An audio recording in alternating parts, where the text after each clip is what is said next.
पंचांग प्रणाम। हरे कृष्णा सभी भक्तों को पंचांग प्रणाम। कृष्ण मामनी माता जी पंचांग प्रणाम। ममता माता जी पंचांग हरे प्रणाम। कृष्ण माता जी पंचांग संख्या माता जी प्रणाम। पंचांग प्रणाम। नेहा माता जी सभी भक्तों को पंचांग प्रणाम। प्रभु जियों को पंचांग हरे प्रणाम। कृष्णा सब भक्तों को पंचांग प्रणाम ना। हरे कृष्णा माता जी प्रणाम। माता जी पंचांग प्रणाम। हरे कृष्णा प्रणाम भाई। माझं ते लेक्चर आहे ते केलंच पाहिजे ना. सभी भक्तों को पंचांग प्रणाम। हरे कृष्णा प्रभु जी।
हरे कृष्णा सभी भक्तों के दास का दंडवत प्रणाम।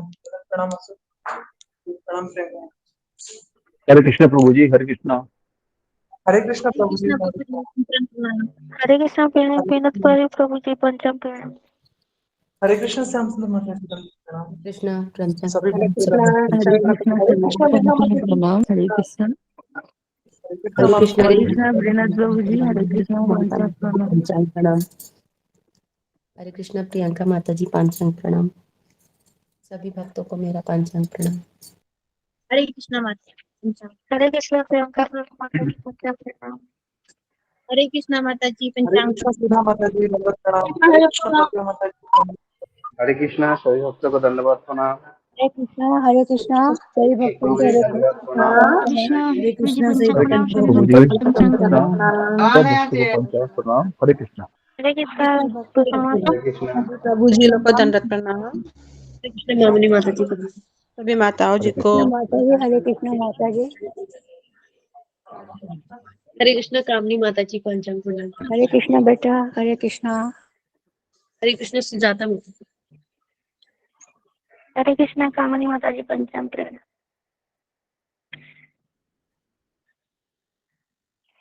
हरे कृष्णा सही भक्तों को पंचांग प्रणाम। हरे कृष्णा प्रभु जी। हरे कृष्णा माता जी पंचांग प्रणाम. हरे कृष्णा माता हरे जी. कृष्ण मेरे मुंह से बेड़ा निकल जाता है। हरे कृष्णा माता जी। हरे कृष्णा। पंचांग प्रणाम.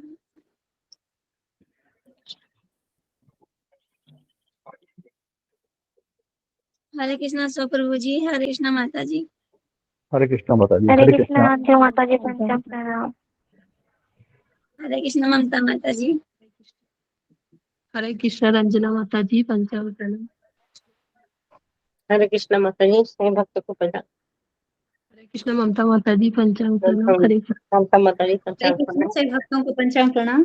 हरे प्रतिभा कृष्णा माता जी सभी भक्त मेरा पंचांग प्रणाम। गुरु जी के चरणों में मेरा पंचांग प्रणाम। हरे कृष्ण ममता जी अस्मिता माता जी पंचांग प्रणाम। सभी भक्तों को पंचांग प्रणाम। हरे हरे कृष्णा। कृष्ण सचिवा माता जी पंचांग प्रणाम। हरे कृष्णा माता पंचांग जी। प्रणाम। प्रणाम. हरे हरे कृष्ण विनोद बिहारी प्रभु जी। हरे कृष्णा प्रतिभा माता हरे जी कृष्ण अंजू माता जी पंचांग प्रणाम। प्रतिभा माता जी हरे कृष्ण। हरे कृष्ण हरे हरे कृष्ण कृष्णा माता जी हरे पंचांग प्रणाम. कृष्ण हरे कृष्ण हरे सभी कृष्णा भक्तों को माता जी पंचांग प्रणाम. को मेरा हरे कृष्ण कृष्णा माता जी पंचांग प्रणाम। माता जी पंचांग प्रणाम। हरे कृष्णा हरे कृष्ण नेहा माता जी पंचांग प्रणाम। हरे कृष्ण माता जी हरे पंचांग कृष्ण प्रणाम। दुर्गा माता की पंचांग प्रणाम। सभी को हरे कृष्णा पंचांग प्रणाम। हरे हरे कृष्णा कृष्ण दंडवत माता प्रणाम जी सभी को। पंचांग प्रणाम। हरे कृष्णा। हरे कृष्ण विशाल प्रभु जी कृष्ण मोहन प्रभु जी पंचांग प्रणाम। हरे कृष्ण कृष्णमन प्रभु जी दंडवत प्रणाम। हरे कृष्ण विनोद बिहारी प्रभु जी पंचांग प्रणाम। हरे कृष्ण शीला माता जी हरे कृष्ण कृष्ण प्रभु जी पंचांग प्रणाम। हरे हरे कृष्णा कृष्ण दंडवत माता जी प्रणाम सभी को। प्रणाम। हरे कृष्ण धर्मराज हरे प्रभु कृष्ण जी मीनाक्षी सभी माता भक्तों को जी पंचांग पंचांग प्रणाम। प्रणाम। हरे हरे कृष्ण कृष्ण हरे धर्मराज कृष्णा प्रभु जी दंडवत प्रणाम पंचांग सभी प्रणाम। को। हरे पंचांग कृष्णा प्रणाम। हरे कृष्णा माता जी।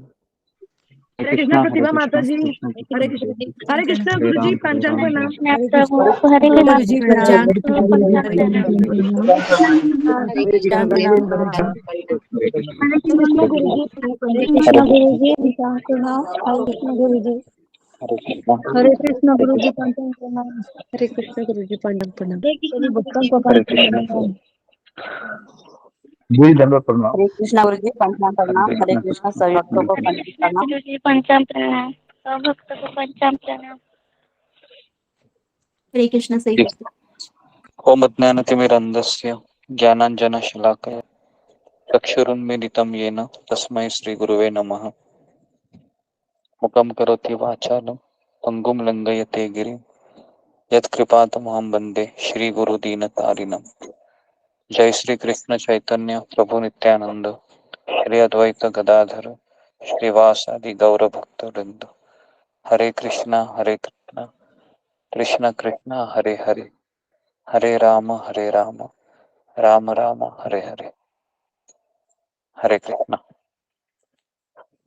हरे कृष्णा, सबका स्वागत है सत्र में।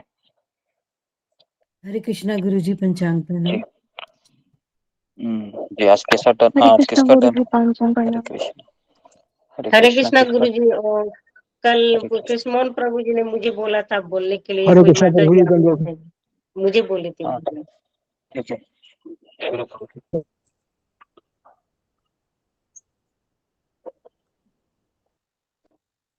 बोलूं मैं गुरु जी? हाँ बोलो शुरू। हरे कृष्णा पंचांग प्रणाम गुरु जी, सभी भक्तों के चरणों में पंचांग प्रणाम। गुरु जी, आपने कल दूसरा अध्याय की शुरुआत की थी जिसका नाम है गीता का सार। इस अध्याय में भगवान अर्जुन को शिष्य रूप में स्वीकार करते हैं और निराश अर्जुन को युद्ध करने की प्रेरणा देते हैं, और इसमें कर्म योग, ज्ञान योग और भक्ति योग का वर्णन करते हैं। तो श्लोक पहला में कृष्ण अर्जुन को देखते हैं कि वो निराश है और रो रहा है और गांडीव रख के साइड में बैठे हुए हैं।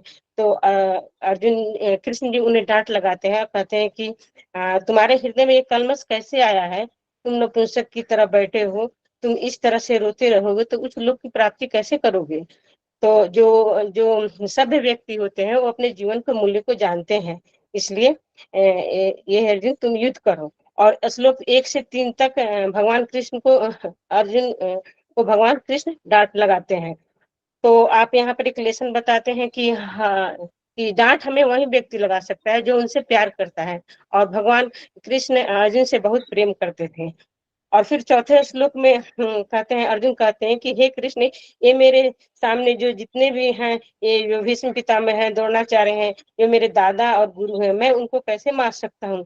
अगर आपके सामने आपके दादाजी उग्रसेन और गुरु सांदीपनी मुनि अगर होते तो आप क्या करते? आप उन पर बाण चलाते क्या? तो भगवान यहाँ पर कुछ भी नहीं बोलते हैं, वो चुपचाप सुन के रहते हैं। फिर छठे श्लोक में अर्जुन जी कहते हैं कि हम यह भी नहीं जानते कि हमारे लिए श्रेष्ठ क्या है, उन लोगों को जीतना या उनके द्वारा जीता जाना। इसलिए मेरा धर्म पालन करने में मेरा मति अभी भ्रमित है। और अभी यहाँ पर अर्जुन कृष्ण को गुरु रूप में स्वीकार करते हैं। और अर्जुन कहते हैं कि हे कृष्ण, आप मेरे गुरु, आप मुझे शिष्य रूप में स्वीकार कीजिए और मुझे बताइए मुझे क्या करना है। तो 7वां श्लोक जो यहाँ पे शुरू होता है, ये सबसे इम्पोर्टेंट श्लोक है और यहीं से गीता का नया मोड़ शुरू होता है। अभी तक तो भगवान चुप थे, अर्जुन की केवल बातें सुन ही रहे थे। पहले अध्याय में भगवान ने कुछ भी नहीं बोला था, केवल अर्जुन की बातें सुनी थी। तो यहाँ पर आपने दूसरा लेसन ये बताया था कि हमें अगर कोई हमसे कोई समस्या लेकर कोई हमारे पास आता है तो हमें उनका पहले सुनना चाहिए, न कि हमें बीच में ही बोलना चाहिए। पहले अच्छी तरह से पूरा उनको सुनने के बाद ही हमें अपनी राय देनी चाहिए। तो आपने यहाँ दूसरा लेसन बताया था। फिर अर्जुन गुरु के रूप में श्री कृष्ण को स्वीकार करते हैं और कहते हैं कि अब मुझे क्या करना है, मुझे आदेश दीजिए। तब भगवान हंसते हैं। तो आपने प्रश्न पूछा कि यहाँ पर भगवान क्यों हंस रहे हैं, तो रूबी माता जी ने आंसर दिया था कि भगवान इसलिए हंस रहे थे क्योंकि अभी तक तो अर्जुन भगवान के मित्र थे, अब वो गुरु गुरु स्वीकार कर रहे हैं, इसलिए वे हंस रहे थे। तो उसके बाद में यहाँ पे सेकंड लेसन आपने यहाँ पे बताया है आपने कि सबके जीवन में एक समय ऐसा आता है कि जब हम निराश हो जाते हैं और हताश हो जाते हैं, हमारे सामने कोई भी मार्ग नहीं दिखता है, तो फिर हमें कोई ना कोई मार्गदर्शन के लिए हमें चाहिए होता है और वहीं से हमारा नया मोड़ शुरू होता है।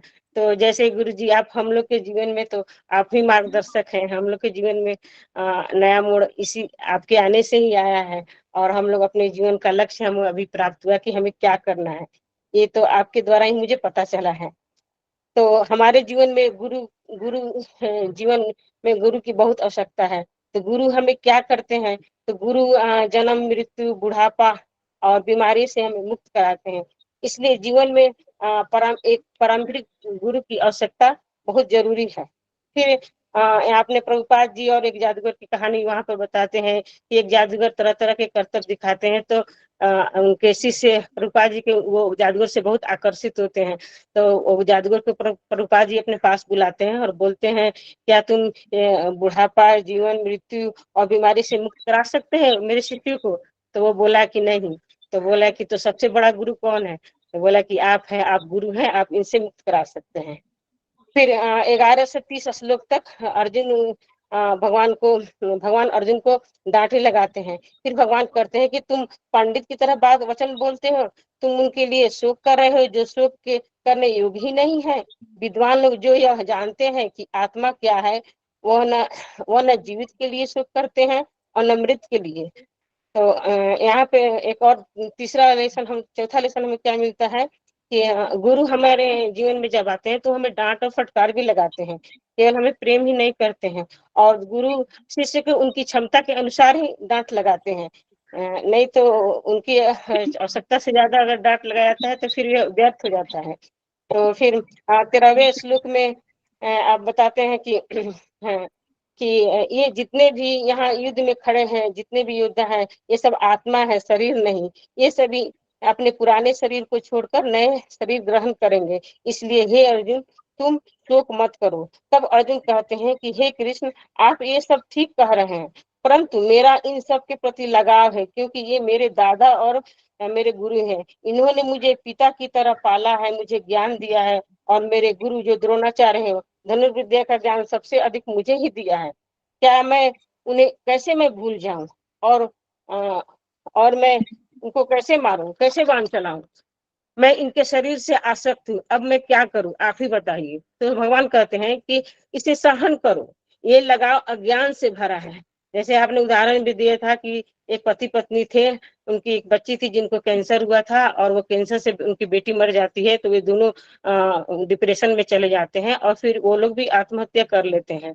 तो ये क्यों होता है, तो आसक्ति से होता है। उनको उनके माता पिता को उनके बच्चे के शरीर से बहुत ज्यादा आसक्त थे, इसलिए हमें गीता पढ़ना बहुत जरूरी है। फिर दूसरा भी उदाहरण दिया था गुरु जी।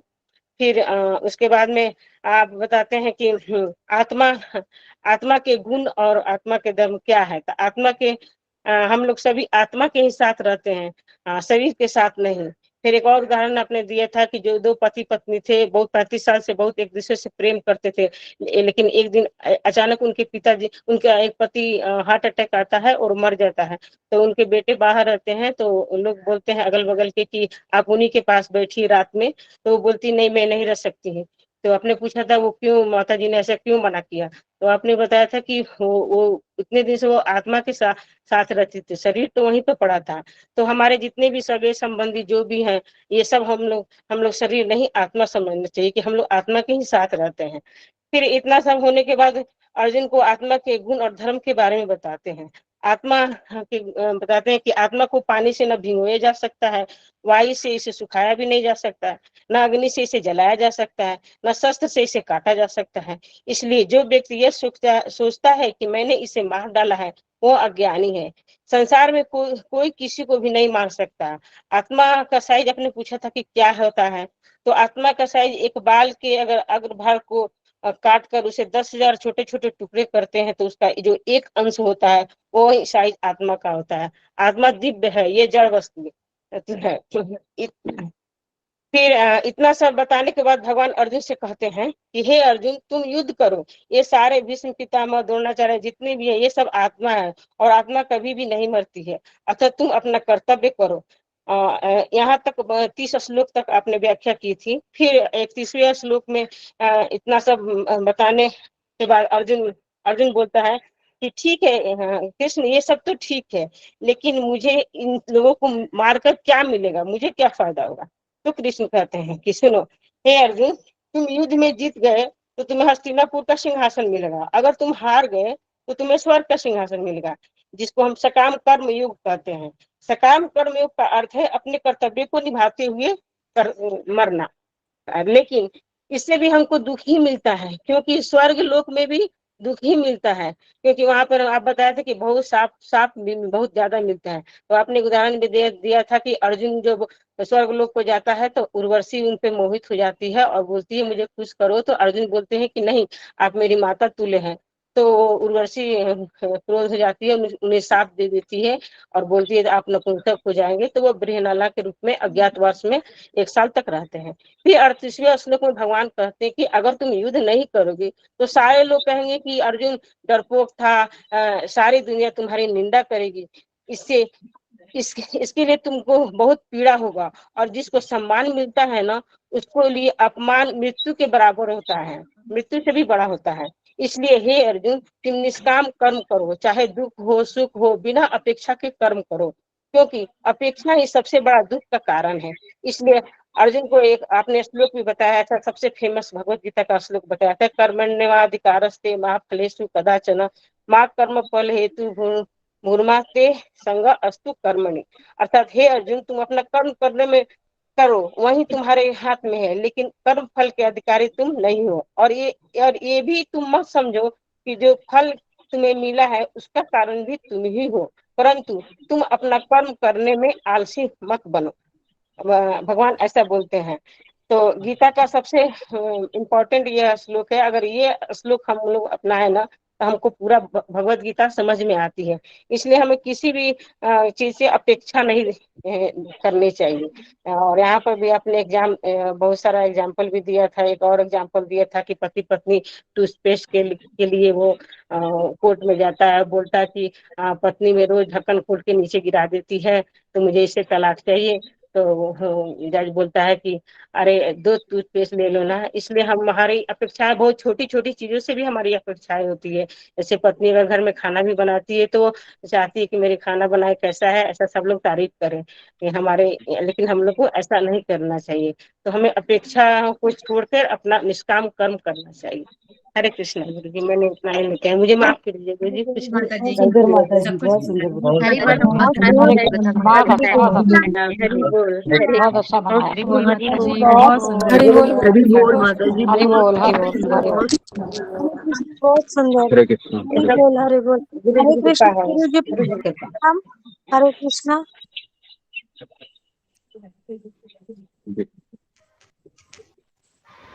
ओके, हरे कृष्ण।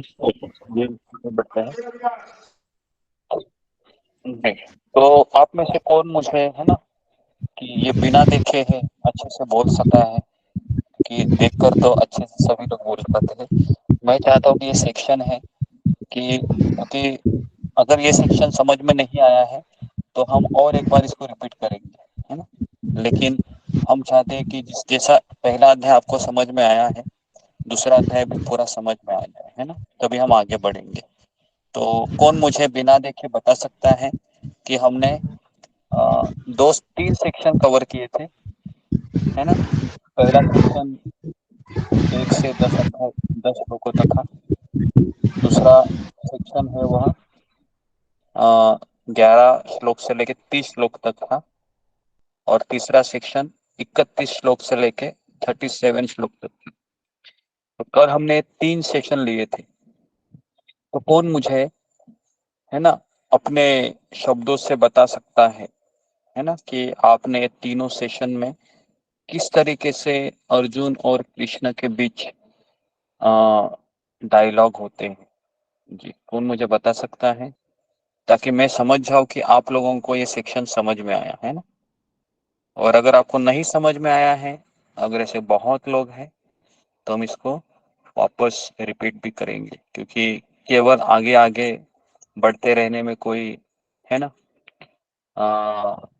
भलापन है नहीं, है ना। हमें जब तक पूरा समझ में नहीं आता है, आगे नहीं बढ़ना चाहिए। लेकिन समझ समझेगा तभी जब आप रिकॉर्डिंग सुनेंगे, लिखेंगे, ये भी जरूरी है। जी, तो कितने लोग हैं जो मुझे बिना देखे, हैं, बिना देखे मुझे बता सकते हैं? और वो भी मैंने जिस भाषा में बताया वैसी भाषा में नहीं। मैं चाहता हूँ कि आप अपनी भाषा में इसको बताएं, अगर आपको समझ में आया होगा तो। जी, हरे कृष्णा गुरु जी पंचांग प्रणाम, सभी भक्तों को मेरा पंचांग प्रणाम।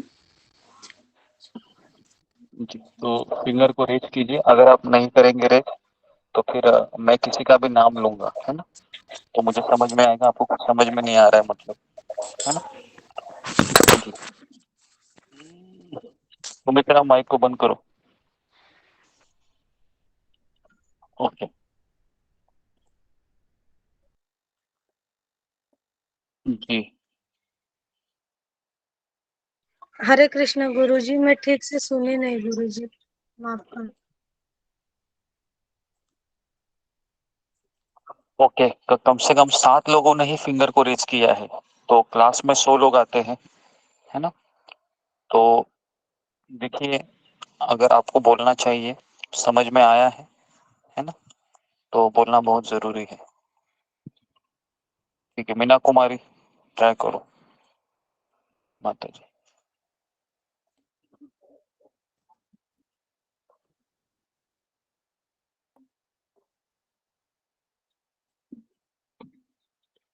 ओके, मीना कुमारी माता जी, ट्राई कीजिए।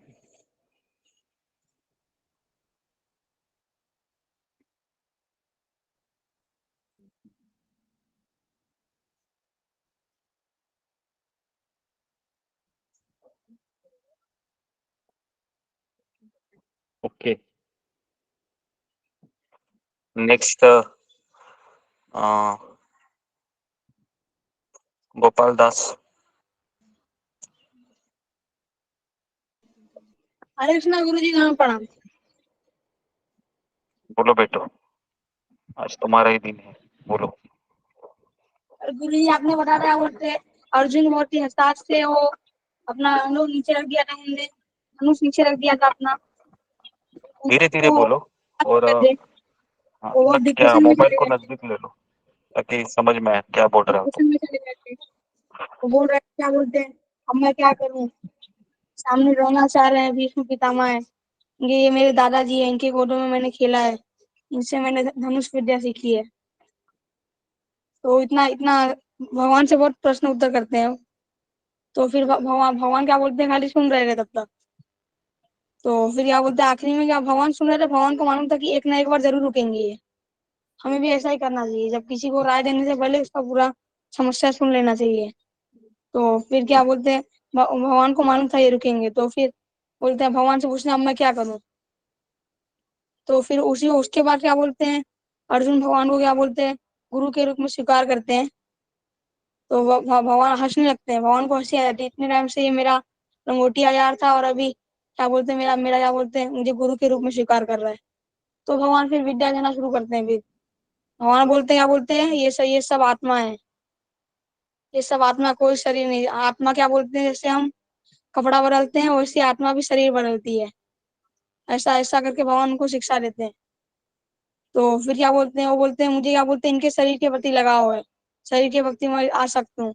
उसके बाद फिर वो वाला उदाहरण आता है, क्या बोलते हैं, आप बोलते हो, क्या बोलते हैं, एक एक पति पत्नी का उदाहरण आता है कि एक पति पत्नी एक दूसरे से बहुत प्यार करते हैं। तो एक पति 65 ईयर्स का हो जाता है और पत्नी 60 ईयर्स की हो जाती है, तो फिर क्या बोलते हैं, पति मर जाता है, तो फिर क्या बोलते हैं, पड़ोसी आते हैं, पड़ोसी क्या बोलते हैं, पत्नी से वो बोलते हैं एक रात के लिए तुम उनके साथ रहो, तो पत्नी मना कर देती है, क्योंकि पत्नी मना कर देती है उधर। पत्नी बोलती है नहीं, मैं इनके साथ नहीं रहूंगी, अभी जीवित नहीं रहा, मैं लाश के साथ नहीं रहूंगी मैं, ऐसा बोल के मना कर देती है। तो उससे हमें ये भी एक और सीख मिलता है कि हम अभी किसी शरीर के साथ नहीं रह रहे, हम आत्मा के साथ रह रहे हैं। उसके बाद गुरु जी आप एक और चीज बताते हैं कि ऐसे हम किसी से पूछे क्या बोलते हैं, आपका बेटा क्या बोलते 16 माला कर रहा है, जप कर रहा है, तो वो क्या बोलेगा, तो बोलेगा ये मेरा बेटा जप कर रहा है 16 माला, ये मेरा बेटा है। कोई हम किसी किसी वैष्णव से पूछे तो वो वैष्णव बोलेगा ये भगवान का अंश है, परमात्मा का अंश है, भगवान ने मेरी इसके ऊपर जिम्मेदारी दी है कि क्या बोलते हैं मैं इसको संभालूं और मैं अपनी जिम्मेदारी पूरा पूरा करूंगा। तो उसके उसके बाद अर्जुन क्या अर्जुन बोलता है क्या बोलते हैं, अब मैं क्या क्या करूँ फिर, इनको इनको नहीं मार सकता मैं। तो भगवान फिर बोलते हैं क्या बोलते हैं, तुम उठाओ, तुम्हारा कर्तव्य है ये, तुम्हें मारना पड़ेगा, कि अभी तुम्हारे दोनों हाथों में लड्डू है अभी, क्योंकि तुम जीतोगे तो तुम्हें हस्तिनापुर मिलेगा और हारोगे तो स्वर्ग मिलेगा, क्योंकि तो तुम जीतोगे तो हस्तिनापुर मिलेगा, हारोगे क्योंकि तुम अभी क्षत्रिय हो, अपना कर्म करते हो, तुम मरोगे तो क्या बोलते हैं तुम्हें तुम्हें स्वर्ग मिलेगा। तो आपने इसके बाद बताया था कि अभी हमें स्वर्ग स्वर्ग में भी नहीं जाना चाहिए, क्योंकि स्वर्ग में बहुत श्राप मिलते हैं। एक बार अर्जुन क्या बोलते हैं, स्वर्ग में चलो उर्वशी उनके ऊपर हो गई, तो उर्वशी उर्वशी से क्या बोलते हैं वो, ओके ओके ओके, ठीक है, वेरी गुड गोपाल, समझ में आया मुझे तुम क्या बोल रहे हो। देखो छोटे बच्चे ने भी बोल के दिखाया ना। तो गोपाल कौन से स्टैंडर्ड में है तुम बताओ जरा। 7th। 7 हरि स्टैंडर्ड बोल, में हो। हरि बोल, हरि बोल, हरि बोल। 7 स्टैंडर्ड में हरि हो। बोल। हरि बोल, बहुत अच्छा बहुत बोला। अच्छा, बहुत अच्छा, बहुत सुंदर। हरि बोल हरि बोल। हरि बोल हरि बोल तो देखिए हरे कृष्ण गुरु जी पंचांग 7 स्टैंडर्ड का बच्चा भी बोल रहा है, तो मुझे ऐसा लगता है कि उसने ध्यान पूर्वक सुना है ना। ध्यान पूर्वक सुनना बहुत जरूरी है। 7 साल का बच्चा बोल सकता है तो, है ना, कोई भी बोल सकता है, मतलब अगर नहीं आता है तो अपने बुद्धि को थोड़ा सा टटोलना चाहिए, है ना, अपने कंसंट्रेशन को बढ़ाना चाहिए, जपा जपा भी करना चाहिए। ठीक है, तो बेसिकली ज़्यादा कुछ है नहीं। अगर मैं आपको मोटा मोटी बताऊं तो पहले 3 श्लोक में तो कृष्ण अर्जुन को डांटते हैं, है ना, कहते हैं कि तुम ऐसे चीजों के लिए शोक कर रहे हो, है ना, तुम अपने आप को अ, पंडित के जैसा बोलते हो, अ, लेकिन तुम इस तरीके से हृदय की दुर्बलता को प्रदर्शित कर रहे हो। फिर 4 से 6 श्लोक में अर्जुन है वो कहता है कि अगर आपके सामने आपके दादाजी रहते, अगर आपके गुरु रहते तो आप क्या करते थे। और फिर कहता है कि अभी तो मुझे ये भी नहीं समझ में आ रहा है कि मैं जीत जाऊं या मैं हार जाऊं, कंफ्यूज हो गया हूं मैं पूरी तरीके से, ब्लैकआउट। तो इसके बाद फिर 7वें श्लोक में अर्जुन कृष्ण को गुरु के रूप में स्वीकार करते हैं। और फिर 8 9 10 में थोड़ा सा कृष्ण है वो हंसते हैं, और 11 में उसको डांट लगाते हैं, है ना। क्यों डांट लगाते हैं, क्योंकि अर्जुन है वह अज्ञान में जी रहा था, है ना, रो रहा था। तो इसके लिए रोते हुए व्यक्ति को हमेशा यही चाहत होती है कि कोई मेरे आंसू पोंछने के लिए आए। तो ये गलत है। अगर व्यक्ति अज्ञान से रो रहा है तो उसको फिर हमको थोड़ा सा, है ना, हेवी शब्दों में बोलना चाहिए, तुम क्यों रो रहे हो, रोने लायक ऐसा कोई कारण ही नहीं है। तो कृष्ण अर्जुन को डांट लगाते हैं और फिर कहते हैं कि आत्मा के गुणधर्म बताते हैं, है ना, कि आत्मा को कोई काट नहीं सकता, जला नहीं सकती, भिगोया नहीं जा सकता। जिस तरीके से हम पुराने वस्त्रों को त्याग कर देते हैं, वैसे आत्मा नए शरीर को धारण करते हैं जब वो जीर्ण हो जाता है, इत्यादि इत्यादि। इतना बोलने के बाद भी अर्जुन कहता है कृष्ण मेरा लगाव है इनके प्रति, ये मेरे अपने हैं। आप बोले वो सब सही है, लेकिन क्या करूं, ये मैं उनसे आसक्त हूँ, मैं क्या करूं। तो कृष्ण बोलते हैं तुम आसक्त हो अर्जुन, इतना बोलने के बाद भी, तो तुमको सहन करना होगा, क्योंकि ये अज्ञान को कोई सोल्यूशन नहीं है। तुमको उनका जो लगाव है ना उससे निकलना ही होगा। और अगर तुम इसको मार देते हो दोनों को तो तुमको सहन करना होगा, है ना। तो बेसिकली हमको सहन क्या करना है, हमारे भावनाओं को सहन करना है। कभी कभी हमको मूड नहीं होता है, मूड ऑफ हो जाता है, कभी कभी लगता है कि अभी क्या करूं मैं, अजीब सा लग रहा है। तो ये सब इमोशन है, भावना है, इसको सहन करना सीखना चाहिए। कभी कभी इमोशन सहन नहीं कर पाते हैं ना तो व्यक्ति दूसरे के ऊपर बरस जाता है ना। ऐसे ही बिना मतलब के भी बरसता है, कभी कभी चिड़चिड़ा हो जाता है, तो क्योंकि वो सहन नहीं कर पाता है इमोशन को। तो इतना होने के बाद भगवान कहते हैं अर्जुन को कि देखो अर्जुन, जिसने इस संसार में जन्म लिया है ना उसका मरना निश्चित है, और जिसने जो मरा है उसका भी जन्म लेना निश्चित है, इसके लिए तुम शोक मत करो, उठो। और फिर कहता है अर्जुन, फिर एक्चुअली जो पहला जो ये 11 से 30 सेक्शन था, ये अर्जुन का पहला कारण का उत्तर था। पहला कारण क्या था, कौन बताएगा? अर्जुन पहला कारण कौन देता है, क्या देता है कृष्ण को? करुणा। जी, करुणा, दया और दया। करुणा।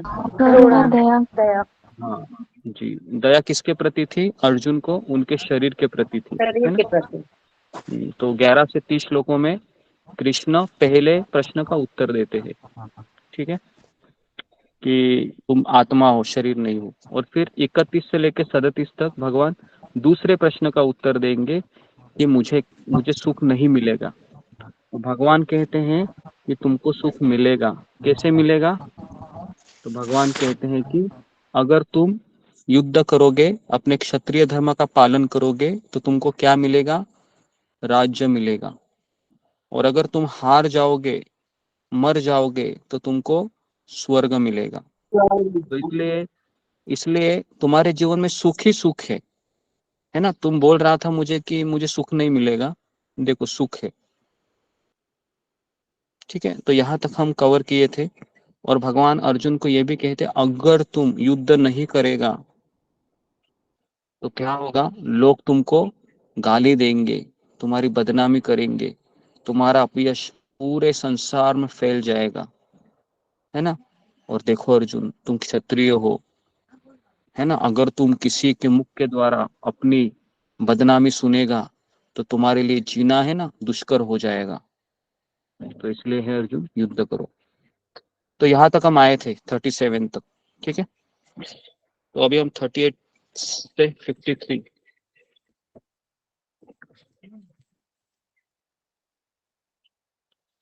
तो 31 में से लेके 37 तक भगवान अर्जुन को सकाम कर्म का ज्ञान देते। सकाम कर्म योग, सकाम कर्म योग का अर्थ क्या है? कौन बताएगा मुझे? सकाम कर्म योग किसे कहते हैं? जी, फिंगर को रेज कीजिए। सकाम कर्म योग किसे कहते हैं? जी, ओके, रीति।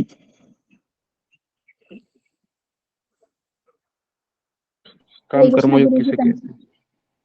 गुरु जी जैसे कर्म करते हुए लेकिन फल की इच्छा रखना। ओके, लेकिन इसमें और एक चीज है, बराबर कहा, और एक चीज है जी।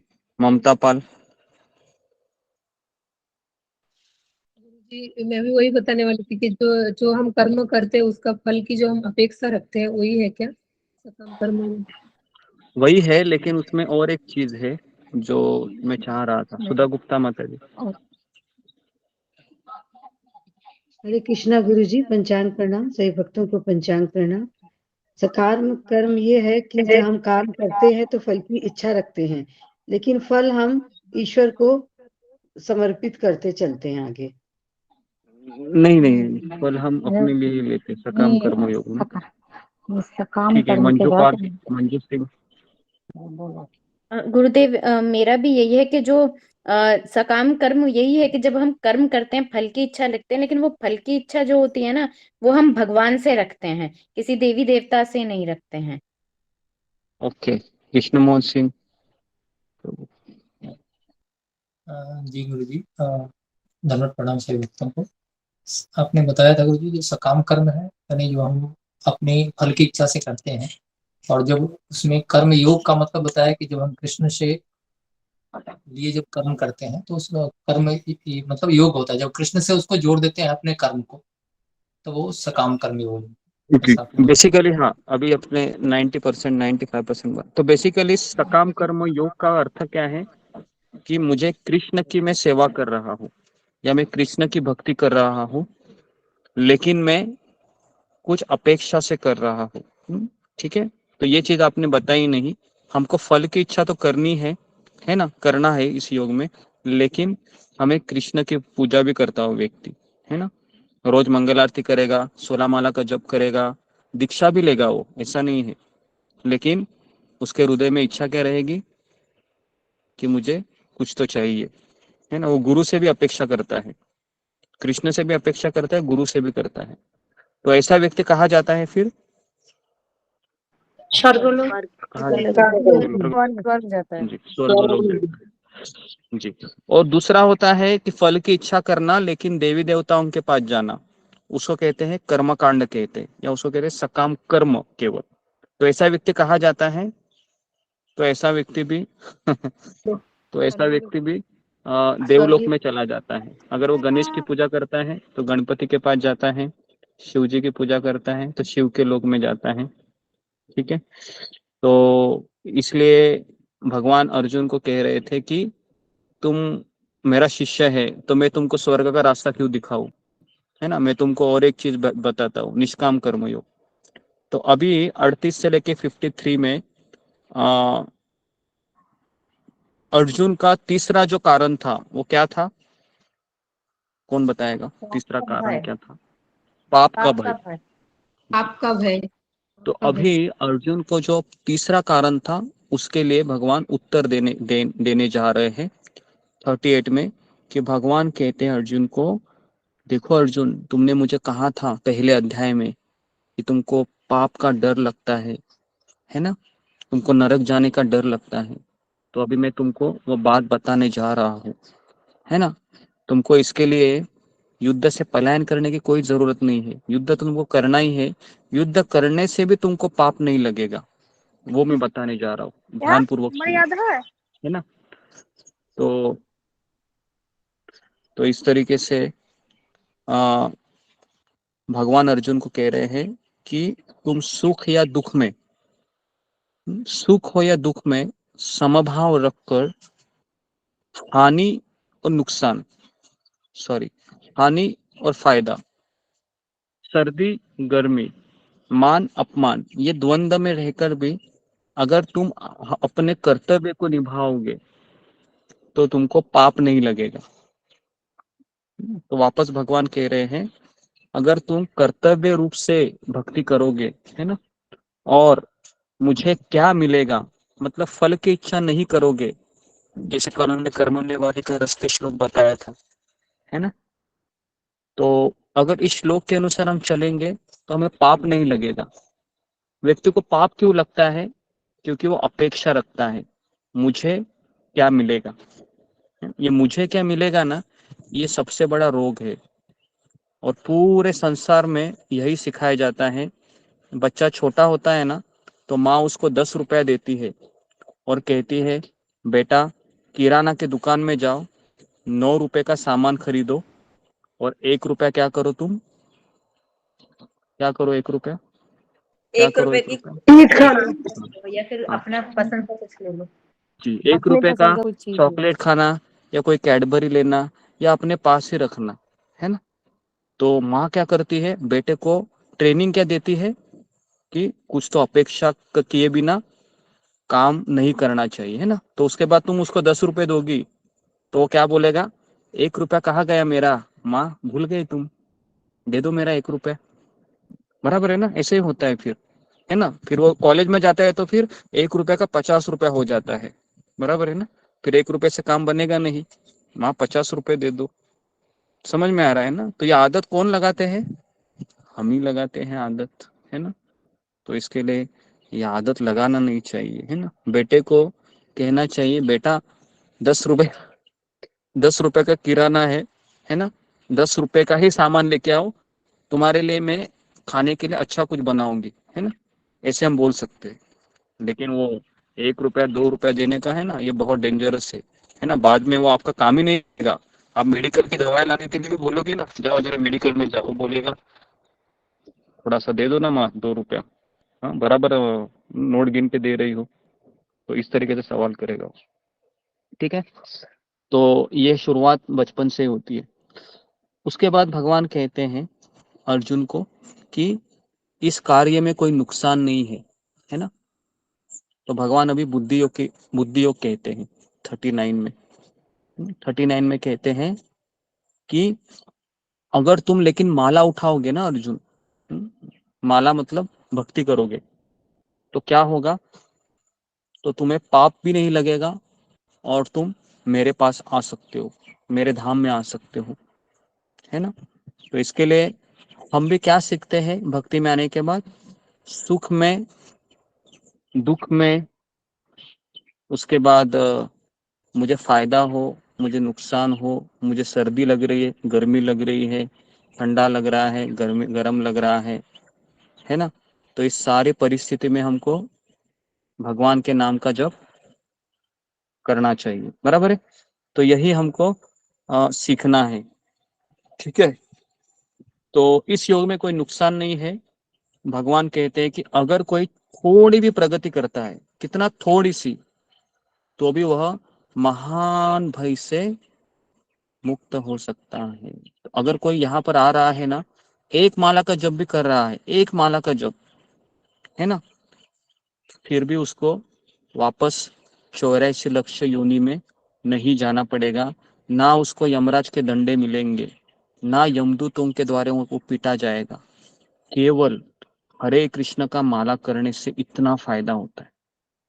तो यहाँ पर जितने भी भक्त सत्संग में आ रहे हैं, है ना, ये साधारण लोग नहीं है, क्योंकि है ना, दोपहर के 3 बजे, है ना, इतनी बड़ी अभी धूप पड़ रही है ना, और इस हालात में भी आप गीता के क्लासेस में आ रहे हैं, सुनना चाह रहे हैं, तो ये साधारण बात नहीं है। भले ही हमारा अतीत कैसे भी रहा होगा, भले ही अभी हमारा नियम है वो कभी कभी मिस हो रहा है, लेकिन अगर हम गीता के सत्संग में आने के लिए हमारा रुचि हो रहा है, तो समय की ही देरी है, धीरे धीरे हम शुद्ध हो जाएंगे।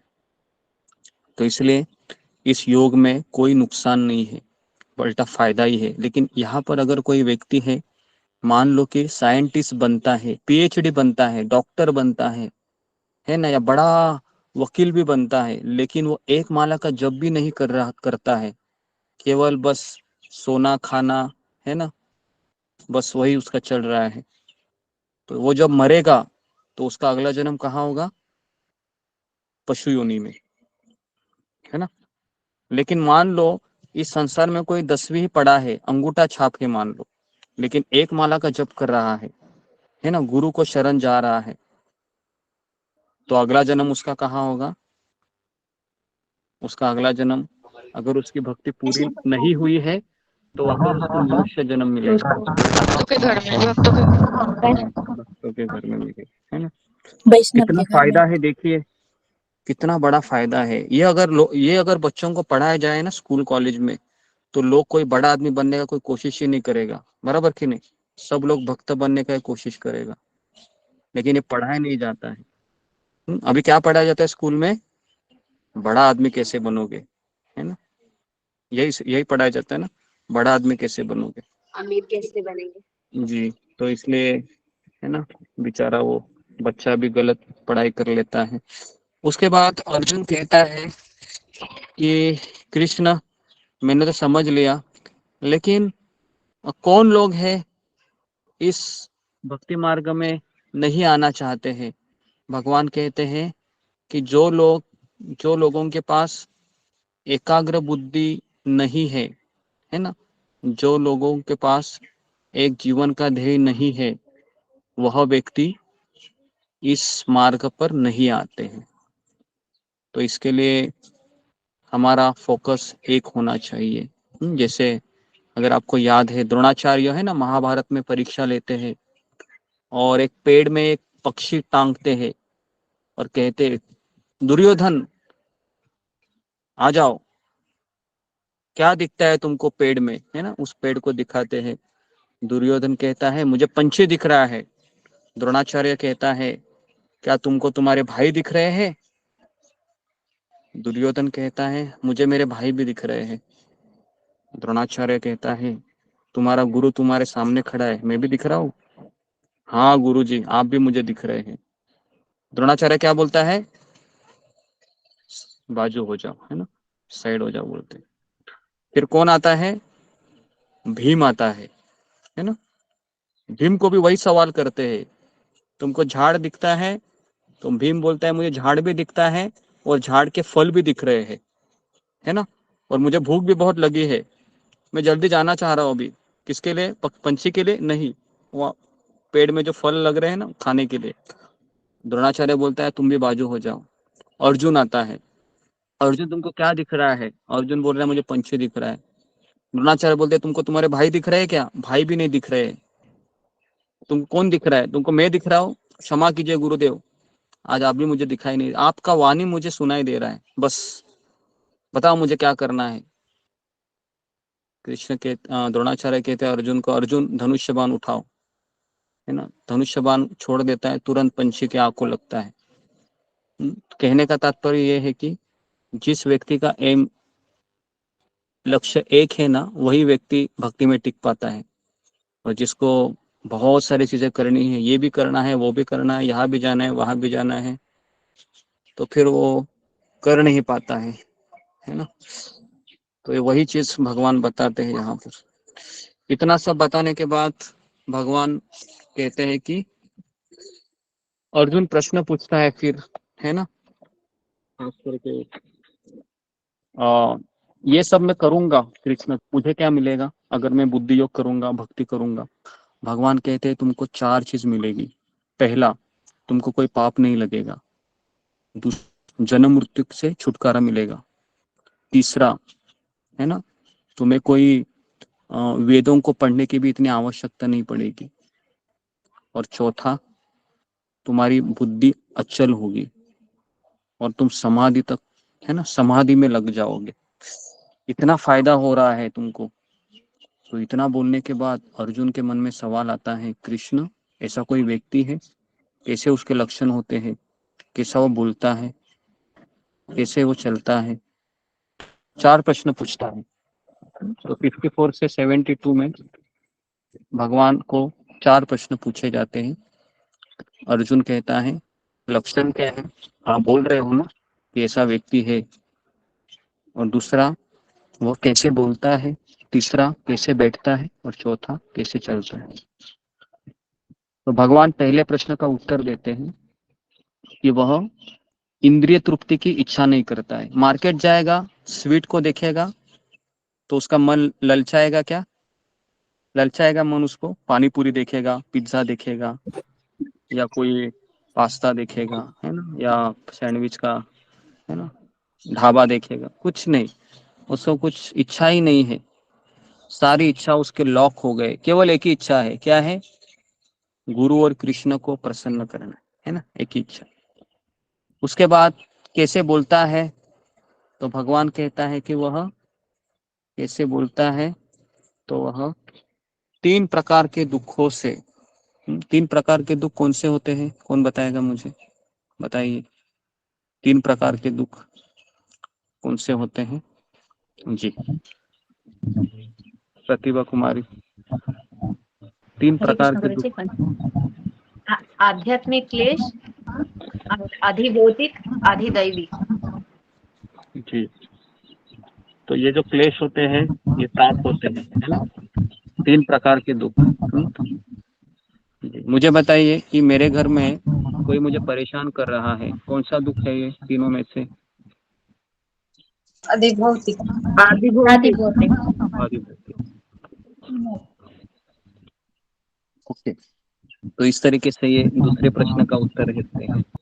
और फिर कहते हैं कि अच्छाई, बुराई, प्रशंसा, तिरस्कार, है ना, सारी चीजों में वह ब्रीड रहता है। तो बेसिकली वो जो मैंने आपको कहानी बताई थी ना, याद है आपको? वो जो ये रामू और रामू उसके की 4 घोड़े। रामू के तान की। हाँ, तो वही वो कहानी है तो बेसिकली वह सुख में दुख में एक ही सवाल करता है कि मेरे साथ अच्छा हो रहा है या बुरा हो रहा है, ये किसकी इच्छा है? कृष्ण की इच्छा से हो रही है। कृष्ण की इच्छा। कृष्ण की इच्छा से। अब ये बोलना बहुत आसान है, बराबर है ना? अगर कुछ शाम को हो गया तो हम ऐसा बोलेंगे? हम नहीं ऐसा बोलेंगे, है ना? क्योंकि रामू है वो हम है क्या रामू? हम वो रामू नहीं है ना? तो हम क्या बोलेंगे?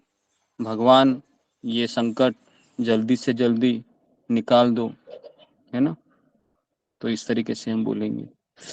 उसके बाद फिर तीसरा प्रश्न कहते हैं कि कैसे बैठता है वह? तो कछुए का उदाहरण दिया जाता है। कछुआ क्या करता है? जैसे ही उसको लगता है कि बहुत डेंजरस सिचुएशन आई है, वो क्या करता है? अपने आप को शैल ऊपर कर लेते हैं। समेट अपने लेता कोड़ है। लेता है, शैल जमीन को ऊपर कर समेट लेता है। छुपा लेते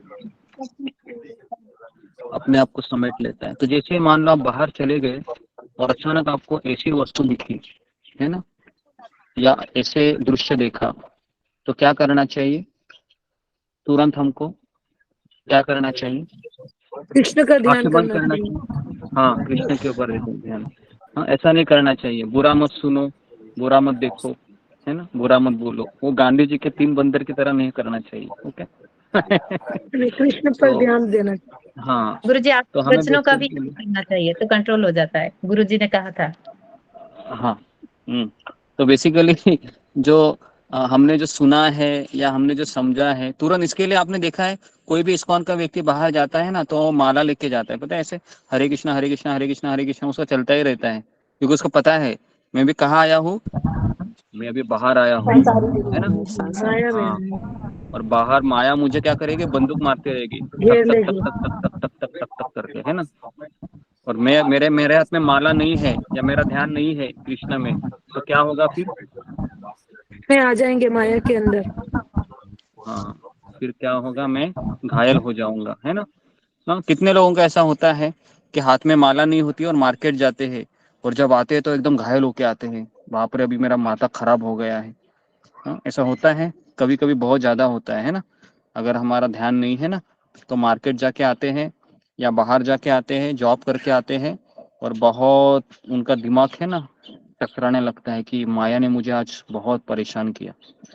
ओके, तो इसके लिए कछुआ, है ना, खड़ा तो नहीं कछुआ होती का प्रभु जी, उदाहरण याद रखो। पर नाम चलता रहता है, माला नहीं होती, नाम चलता रहता है। जी जी, अच्छा है वैसे, लेकिन माला रहेगी तो अपने आप ध्यान बना रहता है, क्योंकि माला से क्या होता है ना, हमारी उंगली को स्पर्श होता है माला का, है ना? उंगली के स्पर्श होने से क्या होता है कि क्योंकि हमारा जो उंगली है ना, गुरुजी, हम जब माला जब गांधी जप जी के करते हैं, 3 बंदर की तरह नहीं करना चाहिए, मतलब थोड़ा सा समझा दीजिए। मतलब जी, पहले मैं इनका बताता हूँ कि जब हमारा मणि को हमारी जब माला स्पर्श करता है ना, तो हमारे जो इसका जो नस होता है ना, नस, इस नस का हमारा दिमाग से कनेक्शन होता है। समझ में आ रहा है? हम जो जी माला गुरु हाथ जी। में लेते हैं ना, तो इसके लिए ये मन को नियंत्रित करने से, माला हाथ में लेने से तुरंत जल्दी होता है, तो इसके लिए माला हाथ में लेते, उसका भी साइंटिफिक रीजन है। ओके, तो इसके लिए ठीक अगर है माला पकड़ के करेंगे तो और ज्यादा अच्छा होगा। ओके, और गांधी जी के 3 बंदर का अर्थ है कि वो लोग कहते हैं कि अगर आपको ऐसा दृश्य दिखाई दे रहा है तो आप आंखें बंद करो, लेकिन प्रॉब्लम क्या है, आंखें बंद करने के बाद भी मन हमेशा चलता ही रहता है ना? तो इसके लिए आंखें बंद करके फायदा नहीं है, हमें बेसिकली भगवान के ऊपर ध्यान करना है। और बुरा मत सुनो, तो वो तो हमको सुनना नहीं है, लेकिन अगर हम हमारे कान है ना, कान को आप ऐसा कर सकते हैं कि अभी मैं बाहर जा रही हूँ तो मैं कान को ताला मार देती हूँ या मार देता हूँ। ऐसा होता है क्या? ऐसा नहीं होता है। जैसे आप बाहर जाते हो तो बहुत सारी चीज़ सुनाई देती हैं, आप बंद नहीं कर सकते। बेसिकली हम जब बाहर जाते हैं ना, तो एयर प्लग डाल देते हैं और कोई लेक्चर सुनते सुनते जाते हैं, है ना? तो ऐसा लगता है कि फिर वो, लेकिन फिर भी आंखों से बहुत सारी चीज़ दिखाई देती है। तो इसके लिए सबसे बेस्ट है, अगर आप बाहर जा रहे हो तो एक भगवान का माला ले लो, और एटलीस्ट ठीक है फिर भी दिख रहा है, लेकिन भगवान के नाम में इतनी शक्ति है कि हम माया से हम, है ना, हम बच जाएंगे। ओके, इतना बोलने के बाद जी, इतना बोलने के बाद अभी भगवान अर्जुन को कहते हैं, देखो अर्जुन, लेकिन अगर किसी योगी का भी मन किसी एक इंद्रिय में आया है ना, किसी भी एक में, भले ही वो उसको नियंत्रण करना चाहेगा लेकिन वह रोक नहीं सकेगा, है ना, वो पराजित हो सकता है, क्योंकि इंद्रिय बहुत मजबूत है। भले आप माला कर रहे हैं, है ना, अजामिल नाम का ब्राह्मण था, बहुत अच्छा था वो, सारे संस्कार हुए थे, एक गलत दृश्य देख लिया उसने, है ना, और उसका पूरा माइंड एजिटेट हो गया। हाँ, और उसके बाद उसने वेश्या से शादी किया और वेश्या से उसको 10 पुत्र हुए, है ना। उसका उम्र 88 ईयर का था तब उसको आखिरी बच्चा हुआ था, इस बच्चे का नाम नारायण था। तो बेसिकली कहने का तात्पर्य यह है कि हमें कभी ये नहीं सोचना चाहिए मेरा 16 माला हुआ है, अभी मैं आसानी से बाहर जाके टहल के आ जाऊंगा, टहल के आ जाऊंगी। कभी भी आपके ऊपर आघात हो सकता है, हमारे ऊपर, हमको सतर्क रहना चाहिए, है ना। और पहले तो पहला तो ऐसे कई दृश्य है ना बाहर अभी दिखते ही रहते हैं। तो इसके लिए अर्जुन कहता है कि फिर क्या करे, ये मन पर नियंत्रण न करने से क्या क्या हो सकता है मेरे साथ, बताइए कृष्ण। कृष्ण कहते हैं कि तुम्हारे साथ 8 चीजें होगी। पहला, पतन कैसे होता है देखो हमारा, कृष्ण दूसरे अध्याय में बताते हैं। पहले हमारे मन में गलत विचार आता है, गलत विचार का हम चिंतन करते, चिंतन करने से क्या होता है, उसकी आसक्ति हो जाती है, और आसक्ति होने के बाद क्या होता है, काम उत्पन्न होता है। काम उत्पन्न होने के बाद क्या होता है, काम अगर पूरा नहीं हुआ तो क्या आता है, गुस्सा आता है, क्रोध आता है, और क्रोध अगर आ गया उसके बाद फिर मोह आता है। मोह मतलब हमारा दिमाग काम करना बंद हो जाता है, स्मरण शक्ति चली जाती है और बुद्धि का नाश होता है, और फिर हम अच्छे बुरे की पहचान नहीं होती है और फिर पतन हो जाता है ना। तो एक बार गौराम प्रभु येरवड़ा जेल में गए थे प्रवचन करने के लिए, है ना। तो बता रहे थे कि एक बहुत बड़े सज्जन मुझे मिले थे, जब मैं गीता के ऊपर प्रवचन कर रहा था ना जेल में, तो उसने मुझे ऐसे ऐसे सवाल किए, उसके गीता के कई सारे श्लोक उसको याद थे। तो गौराम प्रभु कह रहे थे, मैंने उसको पूछा, भाई आप यहाँ पर कैसे आए फिर? तो उन्होंने कहा, मैं एक मंदिर का पुजारी था, कृष्ण के मंदिर का, लेकिन 5 मिनट के लिए मेरा भेजा गर्म हुआ और मैंने क्या किया, मंदिर में आए किसी व्यक्ति के ही, है ना, सर के ऊपर प्रहार किया, और उसके कारण मैं अभी जेल में हूँ। कहने का तात्पर्य है, कितना समय हुआ था, 5 मिनट का ही वो गुस्सा था, लेकिन अभी उसको 1 साल हुआ जेल में। समझ में आ रहा है क्या? तो इसलिए हमें 5 मिनट का गुस्सा भी बहुत महंगा होता है कभी कभी, है ना। कितने लोगों के साथ ऐसा हुआ है कि आप ऐसा कोई चीज बोल देते हैं और सामने वाला व्यक्ति उसी चीज को लेके सुनाता रहता है ना, पूरे जीवन भर, तुमने ऐसा बोला ही क्यों, तुमने क्यों ऐसा बोला, है ना। और हम बोलते हैं कि मैं ऐसे ही, मुझे गुस्से से निकल गया, मेरा वो बोलने का वो इंटेंशन नहीं था, हम उसको बोल देते, लेकिन वो बोलते हैं नहीं नहीं नहीं, तुमने बोला ही क्यों, है ना। तो ये गुस्से का ये होता है। ओके, इतना होने के बाद फिर, है ना, भगवान कहते हैं कि आखिरी क्वेश्चन पूछते हैं कि किस तरह से वह चलता है। तो भगवान कहते हैं कि वह समुद्र में निरंतर प्रवेश करने वाली नदियों की तरह वह कभी विचलित नहीं होता है। नदियां विचलित हो जाती है लेकिन समुद्र स्थिर होता है। तो वैसे ही ऐसे व्यक्ति के कान में, आंखों से कई सारे दृश्य देखता है लेकिन वह विचलित नहीं होता है। क्यों नहीं होता है वो? क्योंकि उसने किसका आश्रय लिया है? कृष्ण का आश्रय लिया, है ना। तो हमारा प्रॉब्लम क्या है कि हम अगर आश्रय लिए हैं तो हमारा कोई प्रॉब्लम नहीं है, लेकिन हम आश्रयहीन है तो फिर हमको ये चीजें एजिटेट करती है। तो इस तरीके से ये दूसरा अध्याय है, बचा हुआ जो सेक्शन है वो हमने पूरा किया, है ना। तो बेसिकली जो हमारे 2 सेक्शन बाकी थे, है ना, तो किसी के कुछ प्रश्न है? प्रश्न लेने से पहले मैं आपको एक चार्ट दिखाता हूँ दूसरे अध्याय का, जिसमें आपको समझ में आएगा कि ये अध्याय किस तरह से काम करता है।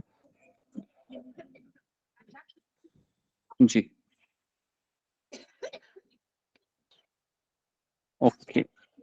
सबको चार्ट दिख रहा है ये वाला? अगर आप उसको थोड़ा सा जूम कर दो, दिख रहा है? जी गुरुजी, स्पिरिचुअल में भेजा है आपने, स्पिरिचुअल हाँ वाले हाँ, ग्रुप में। इसको भी आप देख सकते हैं। तो बेसिकली ये जो इसको आप थोड़ा सा जूम करोगे, ये देखिए, तो ये जो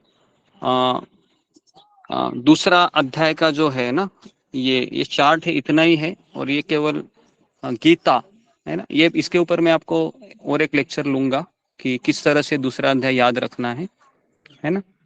तो इस तरीके से चार्ट के माध्यम से भी मैं आपको कल समझा दूंगा, है ना, कैसे हम चार्ट के माध्यम से समझ सकते हैं दूसरा अध्याय। इसके लिए मैंने ज्यादा आज डिटेल में नहीं लिया। मैं चाहता हूँ कि ज्यादा प्रश्नोत्तर हम लेते हैं 10-15 मिनट, ताकि दूसरे अध्याय के ऊपर कुछ प्रश्न रहेंगे तो आप बता सकते हैं, और फिंगर को रेस कीजिए, है ना, अगर आपके कुछ प्रश्न रहेंगे।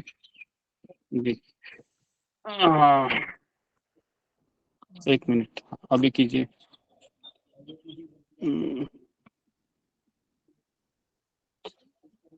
ओके, ऋतुपूर्णा।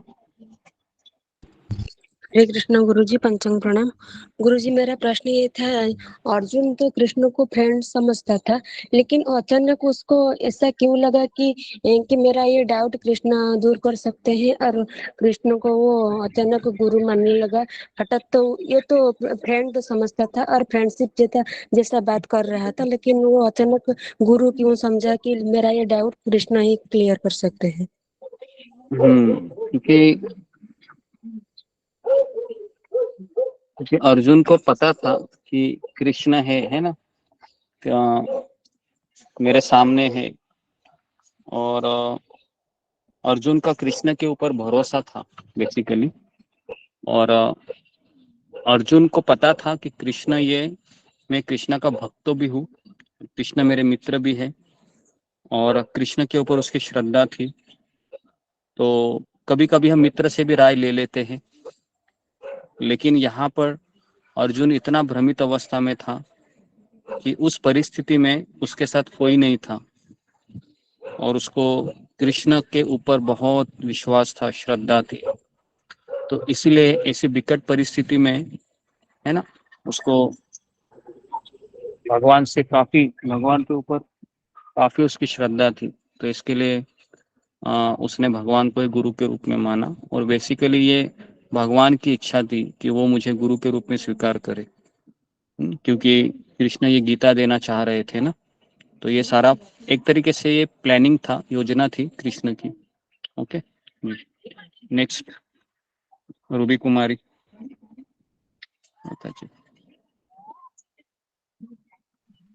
हरे कृष्णा गुरु जी, पंचांग पंच भक्तों को पंचांग। गुरु जी, मेरा क्वेश्चन था कल के चैप्टर से कि आपने बताया था कि आत्मा के बारे में। तो मुझे ये जानना था कि आत्मा क्या एक है कि मतलब अनेक है, उसकी कोई मतलब गिनती है कि नहीं है? चलिए, अभी हमारा अगर खुद के बारे में अगर हम बोले तो हम एक ही आत्मा है, लेकिन मेरे शरीर में कई आत्माएं हैं अभी, बराबर है, क्योंकि मेरे शरीर में कई सारे छोटे छोटे जीवाणु कीटाणु है, क्या नहीं बताओ मुझे? सबके शरीर में है छोटे छोटे जीवाणु कीटाणु, सबके शरीर में है। तो हमारे शरीर में कम से कम, बोल रहा हूं मैं, कम से कम 10,000 आत्माएं रहेगी, लेकिन उनका शरीर अलग रहेगा।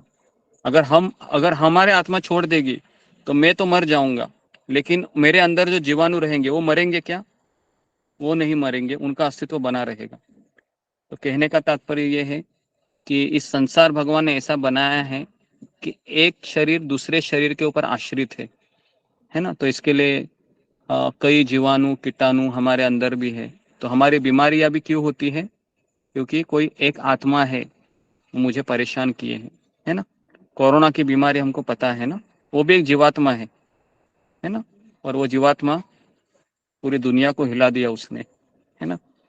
तो इस तरीके से ये भी आत्मा है। ऐसे कितने आत्मा रहेंगे ना, क्योंकि कोरोना के बारे में हमने सुना था कि वो 3-4 दिन में ही मल्टीप्लाई हो जाता है ना, बराबर कि नहीं? तो कितने सारे जन्म देता होगा, आप सोच सकते हो, है ना। तो मुझे ऐसा लगता है कि पिछले 2-3 साल में कोरोना का ही आबादी ज्यादा होता होगा ना उन जीवाणु का। जी अभी भी तो चल रहा है गुरुजी ना। धन्यवाद गुरुजी। जी नेक्स्ट। सब लोग अपने ना कैमरा को ऑन करते रहिए। हाँ, काजल माता जी और ये नीलम माता जी, आप है ना कैमरा हमेशा ऑफ रखते हैं, तो ये ठीक नहीं है। ओके जी नेक्स्ट।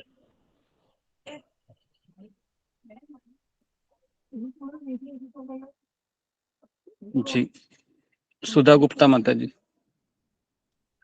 हरे कृष्णा गुरुजी, पंचांग प्रणाम, सभी भक्तों को पंचांग प्रणाम। गुरुजी आपने लक्षण बताए थे ना, वे 4 लक्षण, वो मुझे फिर से जानने हैं। पहला लक्षण था कि हाँ 4 लक्षण, ये व्यक्ति लक्षण कैसा मतलब 4 प्रश्न पूछे 4 थे उसने। प्रकार, 4 प्रकार, हाँ जी। प्रकार नहीं, प्रश्न पूछे थे अर्जुन ने हाँ, कि 4 प्रश्न पूछे थे जी। जो शुद्ध भक्त है वो कैसे उसके लक्षण क्या होते हैं। तो भगवान जी ने जी कहा कि वह इंद्रिय तृप्ति की इच्छाओं का त्याग करता है, मतलब कोई भौतिक इच्छा नहीं होती है, और अपने मन से कार्य नहीं करता है, वह गुरु के आश्रय में रहता है बेसिकली। तो ये उसके लक्षण होते हैं, है ना। कैसे आपको पता चलेगा कि उसको उसके, मान लो कोई व्यक्ति को कोरोना हो गया है तो उसके लक्षण क्या है, तो उसको है ना खांसी आएगी, सांस लेने में तकलीफ होगा, ये उसके लक्षण है। तो उसी तरीके से अगर कोई शुद्ध भक्त है, उसके लक्षण क्या रहेंगे, तो वह कोई भी भौतिक इच्छा नहीं रहेगी, केवल उसको गुरु और कृष्ण को प्रसन्न करना है। और दूसरा रहेगा कि वह कभी अपने मन से कार्य नहीं करेगा, वह हमेशा अपने गुरु के अनुसार ही चलेगा, ये उसके लक्षण है। और दूसरा वो कैसे बोलता है, तो यहाँ पर मैंने बताया कि सॉरी कृष्ण बोलते हैं कि वह द्वंद्व से विचलित नहीं होता है, मतलब सर्दी गर्मी में भी वो अपने कर्तव्य को निभाता रहेगा, अपनी भक्ति को चालू रखेगा, मान अपमान में भी भक्ति को चालू रखेगा, तो कभी विचलित नहीं होगा वो। तो ये है कैसे बोलता है, मतलब द्वंद्व से कैसे वो अपना व्यवहार करता है, इसलिए हमने वो स्टोरी आपको लिया था। हाँ, तो वो स्टोरी अगर मैं वापस बताऊं तो उस स्टोरी में काफ़ी चीज़ें हैं जो हमको समझ में आती हैं, कि जैसा अभी है ना, बीमारी में भक्ति करना तकलीफ होता है, लेकिन फिर भी आ रहे हैं तो समझने का एक स्टेप हम ले रहे हैं। जैसा अभी आपका तबीयत खराब है फिर भी आप आई, बहुत अच्छा है। तो इस तरीके से ये दूसरा उसका होता है कैसे बोलता है। तीसरा है कैसे बैठता है। तो कैसा बैठता है इसका अर्थ क्या है, जब इंद्रिय विषय आते हैं उसके सामने, है ना, तो वह कैसे अपने आप को रोक लेता है। कभी कभी हम अपने आप को रोक नहीं पाते हैं ना, और हम दुकान से कोई स्वीट खरीद ही लेते हैं जो हमको बचपन से बहुत अच्छा लगता है, और खाने के बाद क्या होता है, हम पछताते हैं, अरे मैंने क्यों खाया। हाँ, कितने लोगों के साथ ऐसा होता है बताइए। आप जाते हैं, अचानक मन ललचाता है, और फिर आप खरीद लेते हैं, और खरीद लेने के बाद तुरंत थोड़े समय के लिए वो आवरण चढ़ जाता है बुद्धि के ऊपर, और हम खा लेते हैं, और खाने के बाद जैसे ही स्वाद खत्म होता है, और फिर अचानक वो मन वही, फिर वो पर्दा हटाता है, और फिर वो लेक्चर की बातें याद आती है, अरे बाप रे ये मैंने क्या किया, है ना। तो इस तरीके से हमारे साथ ऐसे होता है, लेकिन शुद्ध भक्त कभी विचलित नहीं होता है, वो नहीं खाता है, क्योंकि वो केवल क्या खाता है, कौन बताएगा, क्या खाता है केवल वो, भगवान का। भगवान का भगवान का प्रसाद प्रसाद। ओके। और चौथा प्रश्न है कैसे वो चलता है। तो बेसिकली वो इंद्रिय विषय जब आते हैं उसके सामने, तो कैसे उनका जवाब देता है। तो भगवान समुद्र का उदाहरण देते हैं। समुद्र और नदी में फर्क क्या है, समुद्र बहुत गहरा होता है ना। समुद्र में कभी आपने देखा है समुद्र को अचानक बाढ़ आ गई, सुना है कभी समुद्र को बाढ़ आ गई, ऐसा नहीं है, है ना। समुद्र में काफी नदियां प्रवेश करती है ना, लेकिन समुद्र को कभी बाढ़ नहीं है। लेकिन नदी को सुना है आपने, नदी को बाढ़ आई, पूरे गांव के गांव है ना तबाह हो गए, कई लोग है ना मर गए, इस तरीके से होता है। तो कहने का तात्पर्य है कि जो भक्त रहता है वो समुद्र की तरह शांत रहता है, गहरा रहता है। हाँ, चाहे उसके नदी रूपी इच्छाएं कितनी भी उसमें प्रवेश करती रहे, लेकिन वह विचलित नहीं होता। तो ये चौथा उदाहरण देते हैं। ठीक है, ओके। नेक्स्ट जी गुरु जी, प्रियंका धन्यवाद। सहगल। हरे कृष्णा गुरु जी, पंचांग प्रणाम। गुरु जी, कल आपने बताया था कि वो हस्बैंड एक्सपायर हो गए थे तो वो उनके साथ रहना नहीं चाहती क्योंकि वो उनके मतलब आत्मा से प्रेम करती थी, आत्मा के साथ रहती थी। तो आपने कहा था कि जितने भी रिलेशन होते हैं सब मतलब काल्पनिक होते हैं, कोई भी पर्टिकुलर नहीं चलता हमारे साथ। तो गुरु जी, लेकिन जो गुरु और शिष्य का रिलेशन होता है वो तो काफी दूर तक जाता है, और उसमें ये भी कहते हैं, कई लोगों ने ये भी कहा कि गुरुजी हमें ब्रह्म ज्योति तक लेके जाते हैं या कहीं आगे तक। तो गुरु और शिष्य का क्या रिश्ता होता है गुरुजी? उस रिश्ते को ये कहाँ था हमने? क्या बोल जी गुरुजी। बेसिकली इस संसार के रिश्ते रहते हैं, उसमें स्वार्थ रहता है, तो इसीलिए वो रिश्ते हैं वह टूट जाते हैं। और जो शिष्य अगर प्रामाणिक गुरु का आश्रय लेता है तो उसमें जो रिश्ता होता है वह निस्वार्थ होता है, उसमें कोई भौतिक विषय नहीं होता है। तो इसलिए ये आध्यात्मिक रिश्ता होता है। और ये रिश्ता ऐसे होता है कि मृत्यु के बाद भी ये बना रहता है। इसके लिए जो खास करके जब हम दीक्षा या शिक्षा लेते हैं तो वो रिश्ता जुड़ जाता है। और जैसे ही है ना, लेकिन कई बार ऐसे होता है कि शिक्षक गुरु को छोड़ के चला जाता है ना। जी गुरुजी। ऐसा भी होता जी है कि कई सारे शिक्षक, जैसे हमारे राधानाथ महाराज ने भी कई लोगों को ऐसे दीक्षा दिया था शुरुआती में। काफी लोग हैं अभी जो छोड़ के भी गए होंगे उनको, है ना। तो लेकिन फिर भी भगवान है उस रिश्ते को बनाए रखते हैं, और ये आध्यात्मिक रिश्ता होता है, तो ये रिश्ता फिर अगले जन्म से कंटिन्यू हो जाता है। ओके जी, नेक्स्ट मतलब अगर हम प्रामाणिक गुरु से शिक्षा लेंगे या दीक्षा लेंगे गुरुजी, तो हमारा नेक्स्ट जो जन्म होगा उसमें भी हम उनसे मिलेंगे दोबारा? जी जी, भगवान उसका प्रतिबंध कराते हैं, है ना। लेकिन उसमें वो अगला जन्म लेने से फिर क्या होता है कि वापस हमारा जन्म मृत्यु का चक्र वापस फिर ये हो जाता है ना, कंटिन्यू हो जाता है। तो इसके लिए हमें ये यही करना चाहिए कि इसी जन्म में हमको क्या करना है, हमारा भक्ति को पूरा करने का प्रयास करना चाहिए। ओके जी गुरुजी। नेक्स्ट है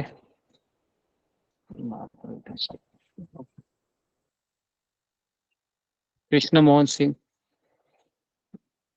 धन्यवाद प्रणाम सभी भक्तों को, धन्यवाद प्रणाम गुरु जी।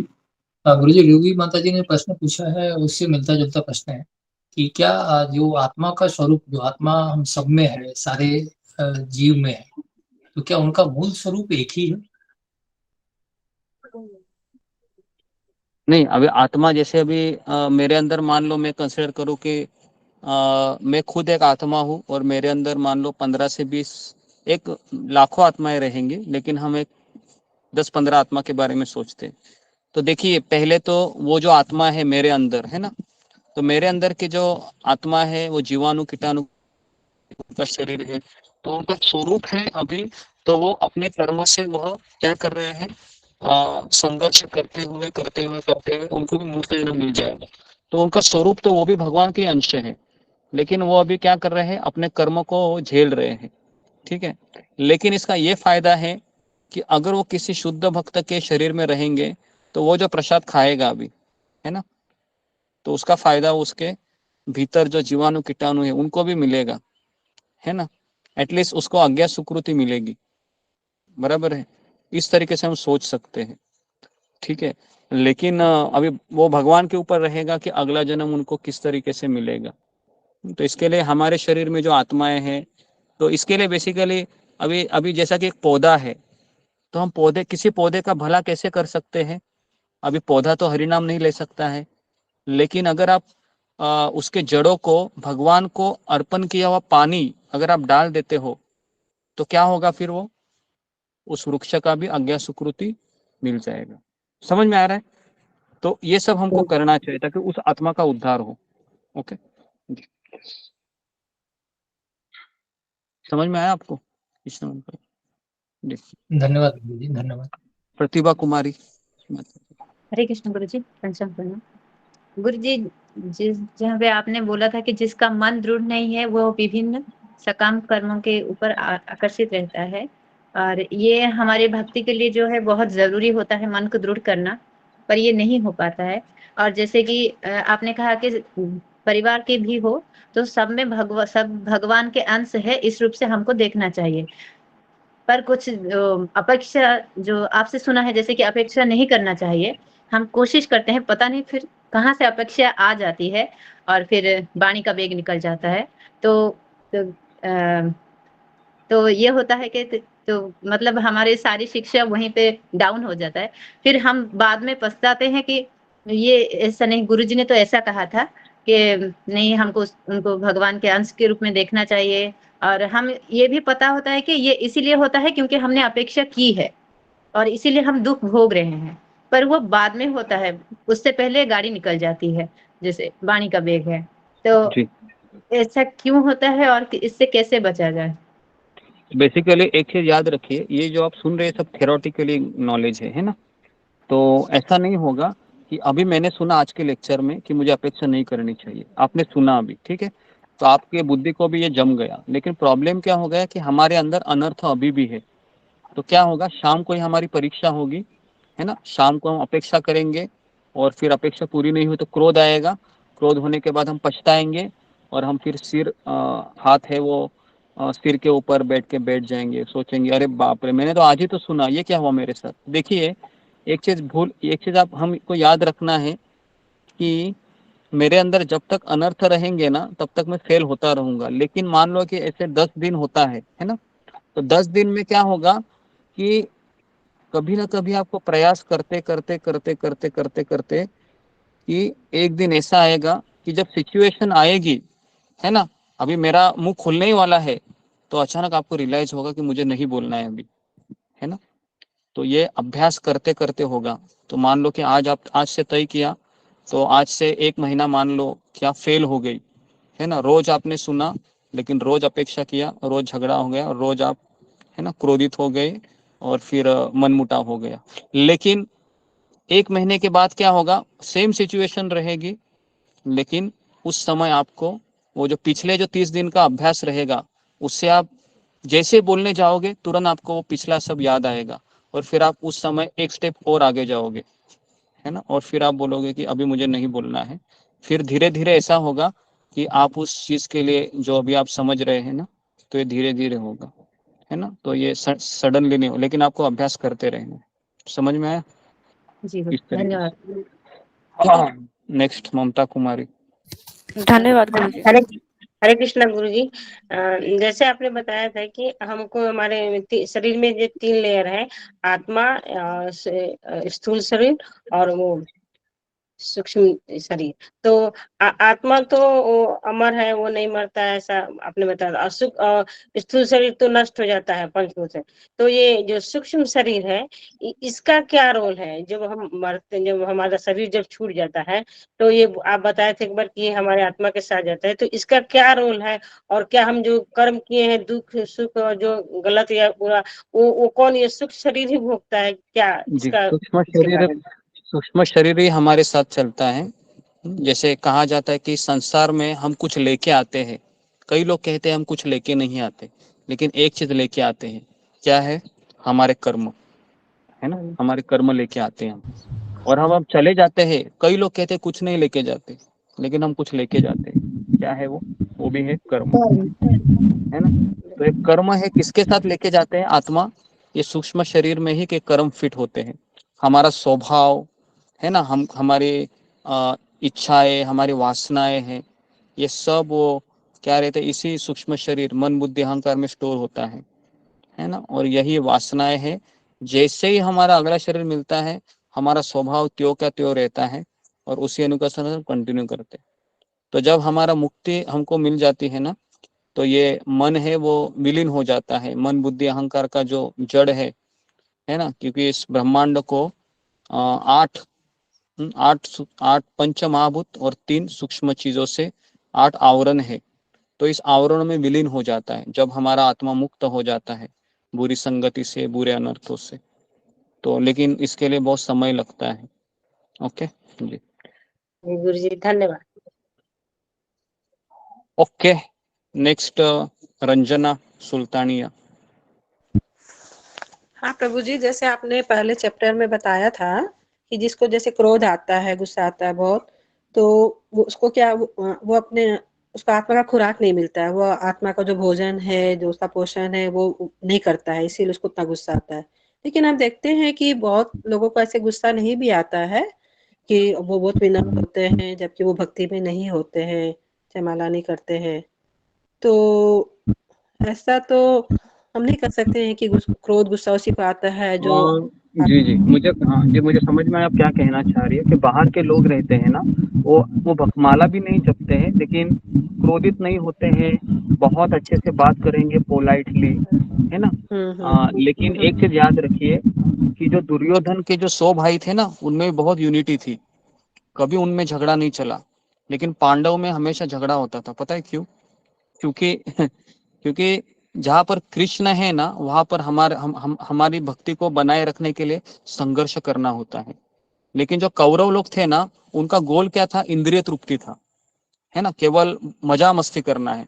तो जहां पर मजा मस्ती रहती है ना, वहां पर झगड़े नहीं होती है। क्योंकि आपने ट्रेन में देखा है 10 लोग रहेंगे, 10 में बहुत अच्छी यूनिटी रहती है ना, कैसे एक दूसरे से मजाक मस्ती करते जाते हैं, है ना।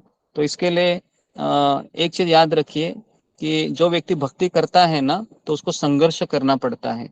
तो इसके लिए उसके अनर्थ है कभी कभी ऊपर आने लगते हैं। तो इसमें उसके है ना काम क्रोध लोभ सब बाहर में दिखाई देते हैं। लेकिन जो अभक्त है दुर्योधन जैसे, वो इतना पोलाइट बोलोगे, है ना। दुर्योधन भी बहुत दानी व्यक्ति था, आपको पता होगा तो, है ना। दुर्योधन भी, कर्ण भी बहुत दानी था। लेकिन ये सब कैसे थे? असुरिक लोग थे। कुछ फायदा है क्या ऐसे लोगों का, जो मान लो आपने विनम्र बोले लेकिन माला ही ना करे, केवल इंद्रिय भोग में ही लगे रहे? उससे अच्छा तो, है ना, ऐसा भक्त अच्छा है जो अपने से संघर्ष कर रहा है और कभी कभी गुस्सा भी हो लेता है लेकिन माला छोड़ा नहीं है। ऐसा व्यक्ति उससे बेटर है। जी बहुत बहुत सही, थैंक यू नेक्स्ट प्रभु जी। अशोक चावला। प्रणाम जी। गुरु जी, कृष्ण मोहन जी के प्रश्न से एक प्रश्न निकला है कि गीता में कहा गया है आत्मा शाश्वत है, आवरण अलग अलग है, पर आत्मा तो स्वरूप तो एक ही है, उसका शाश्वत स्वरूप है उसका। समझा नहीं मैं, आप क्या बोल रहे हो? जैसे भाई आत्मा के विभिन्न स्वरूप है, अंदर हमारे कई कई स्वरूप है आत्मा के। आत्मा का स्वरूप तो एक दिव्य शाश्वत स्वरूप है, देखिए, आवरण अलग अलग है। आवरण नहीं है। अभी कैसा है ना, आत्मा के ऊपर 2 आवरण है। अभी आपके और मेरे, हम सब क्या, आत्मा के ऊपर 2 आवरण है, सूक्ष्म शरीर और स्थूल शरीर। तो इसके लिए आत्मा का जो मेन गुण है सेवा करना, ये वो भूल गया है। जब ये आवरण हट जाएगा ना हमारी भक्ति करने से, तो अचानक ये आत्मा है ना अपना वास्तविक रूप प्रकट करेगा।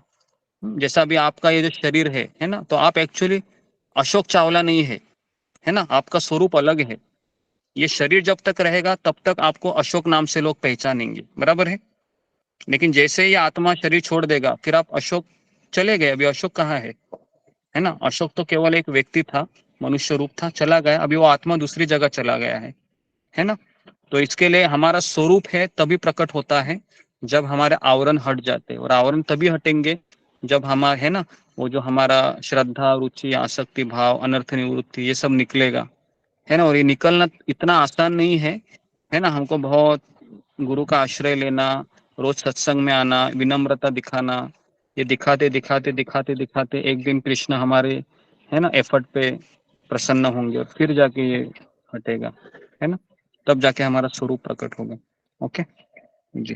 और गुरु जी, क्या अर्जुन को पहले मालूम था युद्ध से कि कृष्ण श्री भगवान है, या जब भगवान जी ने बताया कि मैं भगवान हूं तब उसे मालूम पड़ा? देखिए, पहले तो दोनों सैन्यों को बीच लेने के पहले अर्जुन है वह बहुत ही, उसका नॉर्मल कंडीशन था। लेकिन जैसा कि हमारे आचार्य बताते हैं कि भगवान को गीता बतानी थी, इसके लिए कृष्ण ने अर्जुन को भ्रम में डाला, है ना। तो बेसिकली अर्जुन ये भगवान का शुद्ध भक्त है, और शुद्ध भक्त कभी भ्रमित नहीं होता है। वो हमारी तरह नहीं होता है कि सत्वगुण, रजोगुण, तमोगुण के अधीन नहीं होता है। तो इसके लिए अर्जुन की केस थोड़ी अलग थी और हमारी केस अलग है। हम जब भ्रमित होते हैं तो हम हमारी इच्छा से भ्रमित होते हैं, लेकिन अर्जुन है वो अपनी इच्छा से भ्रमित नहीं हुआ था। अर्जुन को भगवान ने भ्रमित कराया था। ठीक है, नेक्स्ट जस्मिता पत्रे। धन्यवाद गुरु जी। नेक्स्ट वृषाली तट। क्षमा कीजिए गुरुजी, मैं ठीक है, ओके। हरे कृष्णा गुरुजी, पंचांग प्रणाम। सभी भक्तों के चरणों में मेरा पंचांग प्रणाम। गुरुजी, आपने कछुए का उदाहरण दिया था, जिस तरह से कछुआ है अपने सारे इंद्रियों को अंदर समेट लेता है, उसी तरह एक शुद्ध भक्त होता है, अपने इंद्रियों को समेट लेता है। अभी आपने प्रतिभा माता जी ने जो प्रश्न किया था कि हमारे अनर्था भी है हमारे साथ, तो हमें बिना अपेक्षा के हम तो नहीं रह सकते। हम जिससे प्रेम करते हैं, जिसकी सेवा करते हैं, कुछ ना कुछ हम निस्वार्थ तो नहीं कर सकते ना। तो हम उस वक्त हमें अपेक्षा आ जाती है, तो अपने आप को क्या समझाना चाहिए? कैसे क्या क्या कहे अपने आप को कि जिस तरह मैंने से वही कहा कि कुछ कहना नहीं है अपने आप को। एक चीज याद रखिए कि जब तक हमारे अनर्थ नहीं हटेंगे, जैसे मान लो अभी मेरे अंदर 50% अनर्थ है, जब 50 के 45 हो जाएंगे ना, तो अपने आप ये अपेक्षा भी कम होगी। तो इसके लिए अभी मुझे अपनी अपेक्षा के ऊपर तो हमको अभ्यास तो करना ही चाहिए, लेकिन साथ साथ हमें हमारे अनर्थ को कैसे मैं पूरी तरीके से खत्म करूं, वो भी हमको होना चाहिए। अगर आपने क्रोधित किया आज, तो क्या होगा, तुरंत हम वहीं पर आ जाएंगे। जैसे क्रोध हो गया, तो आपको याद है ना वो सांप सीढ़ी का खेल, 99 में डस लिया, वापस 2 पे आ गए, इतना माला किया वो वापस, क्योंकि जैसे आपने गुस्सा किया वापस अनर्था प्रकट हो गए।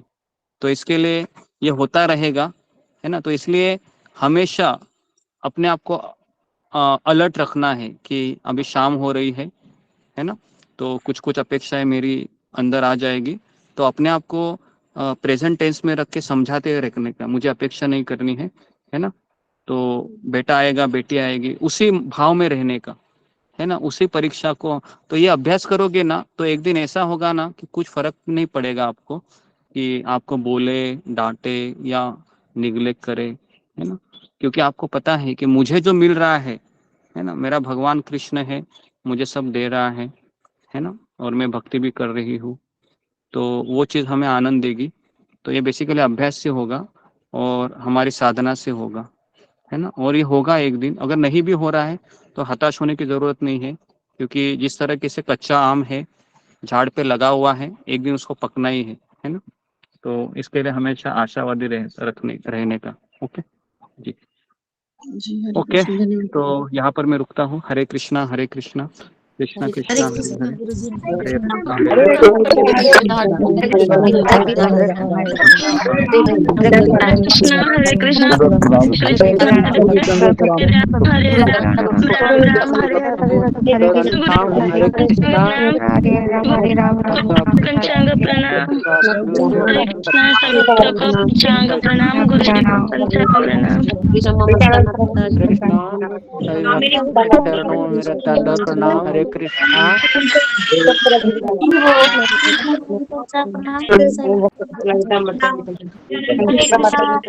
कृष्णा स्वामी स्वरूप जी पंचांग प्रणाम हरे कृष्णा रक्षा पंचांग प्रणाम हरे कृष्ण माता जी पंचांग प्रणाम हरे कृष्णा प्रियंका माता जी पंचांग प्रणाम हरे कृष्ण प्रतिभा माता जी पंचांग प्रणाम हरे कृष्ण माता जी पंचांग प्रणाम हरे कृष्ण जसवीता माता जी पंचांग लक्ष्मी माता जी पंचांग प्रणाम हरे कृष्ण सुषमा गुरु पंचांग प्रणाम